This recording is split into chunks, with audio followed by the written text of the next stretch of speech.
നമസ്കാരം. ദുരവസ്ഥ. ആധുനിക കവിത്രയങ്ങളിൽ പ്രമുഖനാണ് കുമാരനാശാൻ. ഉള്ളൂരും വള്ളത്തോളുമാണ് മറ്റു രണ്ടുപേർ. വീണപ്പൂവ്, നളിനി, ലീല, ചണ്ഡാല ഭിക്ഷുകി, കരുണ എന്നിവ ആശാൻ്റെ പ്രധാന കൃതികൾ. അതിരുകളില്ലാത്ത മാനവസ്നേഹത്തിൻ്റെ പാട്ടുകാരനായിരുന്നു അദ്ദേഹം. അതിനാൽ സ്നേഹഗായകൻ എന്നാണ് അദ്ദേഹം അറിയപ്പെടുന്നത്. മഹാകാവ്യം എഴുതാതെ തന്നെ മഹാകവിയായി ആശാൻ അംഗീകരിക്കപ്പെട്ടു. 1873 ഏപ്രിൽ 12 തിരുവനന്തപുരം ജില്ലയിലെ കായിക്കരയിൽ അദ്ദേഹം ജനിച്ചു. ശ്രീനാരായണ ഗുരുവിനെ കണ്ടുമുട്ടിയതോടെ ആ ജീവിതം വഴിതിരിച്ചു വിടപ്പെട്ടു. മദിരാശിയിലെയും കൽക്കട്ടയിലെയും ഉപരിപഠനങ്ങളും ഇംഗ്ലീഷ് പരിജ്ഞാനവും ആശാൻ്റെ കവിത്വത്തിൻ്റെ മാറ്റ് വർദ്ധിപ്പിച്ചു.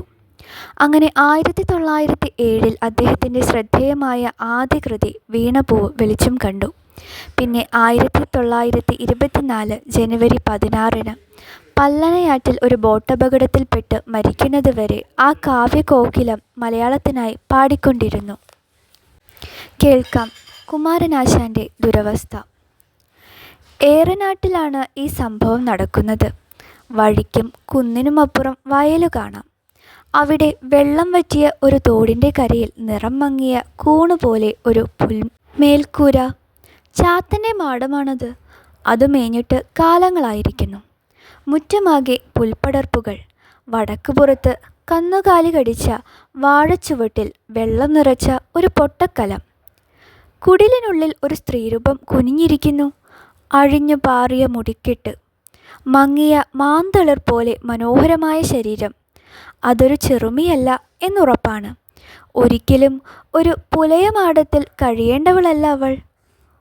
മുളങ്കീറുകൾ കൊണ്ട് മെടഞ്ഞ ഒരു മൈനക്കൂട് ചാത്തൻ്റെ മാടത്തിലുണ്ട്. അതിലുള്ള കിളിയോട് ആ ഹതഭാഗ്യയായ യുവതി പറഞ്ഞു, "നമ്മൾ തുല്യ ദുഃഖിതരാണ്. ഈശ്വരൻ നമ്മെ രക്ഷിക്കട്ടെ." മാപ്പിളമാരുടെ ലഹളക്കിരയായ ഒരു ബ്രാഹ്മണ ഇല്ലത്തെ യുവതിയാണവൾ, സാവിത്രി. വർഗീയ ലഹളയിൽ വീട്ടിലെല്ലാവരും വധിക്കപ്പെട്ടപ്പോൾ അവൾ പ്രാണനും കൊണ്ടോടി. കൊള്ളക്കാർ ഇല്ലം തീവച്ചു നശിപ്പിക്കുകയും ചെയ്തു.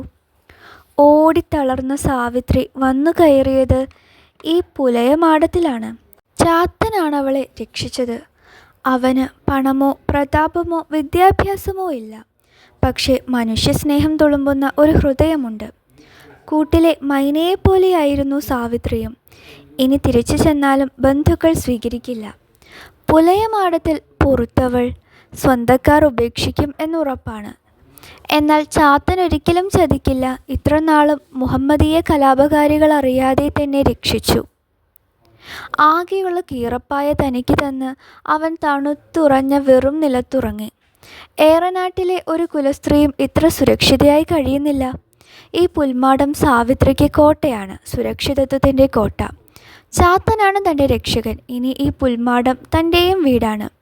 സാവിത്രി കരുതി, വിവാഹത്തെക്കുറിച്ച് ഒരന്തർജനത്തിന് സ്വപ്നം കാണാൻ പോലും പാടില്ലായിരുന്നു. വീട്ടുകാർ നിശ്ചയിക്കുന്ന വേളിക്ക് തല നീട്ടിക്കൊടുക്കണം. പക്ഷേ 2 സ്വപ്നങ്ങൾ സാവിത്രിക്കുമുണ്ടായിരുന്നു. പരസ്ത്രീഗമനമില്ലാത്ത വിദ്യാഭ്യാസമുള്ള ഒരാളെ ഭർത്താവായി ലഭിക്കണം. ചാത്തൻ കറുമ്പനാണ്, കാർവർണ്ണൻ. തൻ്റെ പ്രാണരക്ഷകൻ പരസ്ത്രീ തൽപരനല്ല. വിദ്യാഭ്യാസം ഒട്ടുമില്ല.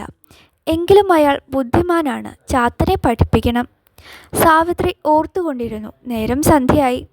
ചാത്തനെത്തി. അയാൾ തീ കൂട്ടി വെളിച്ചം വരുത്തി. പൊയ്കയിൽ നിന്നും പറിച്ചുകൊണ്ടുവന്ന താമരപ്പൂമൊട്ട് സാവിത്രിക്ക് നൽകി. സാവിത്രിക്ക് മനസ്സിൽ തോന്നിയ ആഹ്ലാദം പറഞ്ഞറിയിക്കാൻ വയ്യ. അവൾക്ക് ചാത്തൻ്റെ മാടത്തിൽ തന്നെ തുടർന്നും താമസിക്കണം. കൂലിവേല ചെയ്ത് ചാത്തനൊപ്പം ജീവിക്കണം. ചാത്തൻ ഭയന്നു. തമ്പുരാട്ടി പുലയമാടത്തിൽ തങ്ങുന്നത് അവൻ്റെ ഭാവനയ്ക്കും അപ്പുറമാണ്. പക്ഷേ സാവിത്രിക്ക് തമ്പുരാട്ടിക്കുട്ടിയായല്ല, ചാത്തൻ്റെ ചെറുമിക്കിടാത്തിയായാണ് അവിടെ തങ്ങേണ്ടത്. അവൾ പുരാണത്തിലെ സാവിത്രിയുടെ കഥ അവന് പറഞ്ഞുകൊടുത്തു. അക്ഷരം പഠിക്കാൻ ഉപദേശിച്ചു. ചാത്തൻ കഥ കേട്ട് അത്ഭുതപ്പെട്ടു. "അവിടുന്ന് എൻ്റെ ദൈവമാണ്," ചാത്തൻ പറഞ്ഞു. "അല്ലല്ല, നീയാണെൻ്റെ ദൈവം," സാവിത്രി പറഞ്ഞു. ചാത്തൻ തനിക്കായി തന്ന കീറപ്പായിലേക്ക് അവൾ അവനെ ക്ഷണിച്ചു.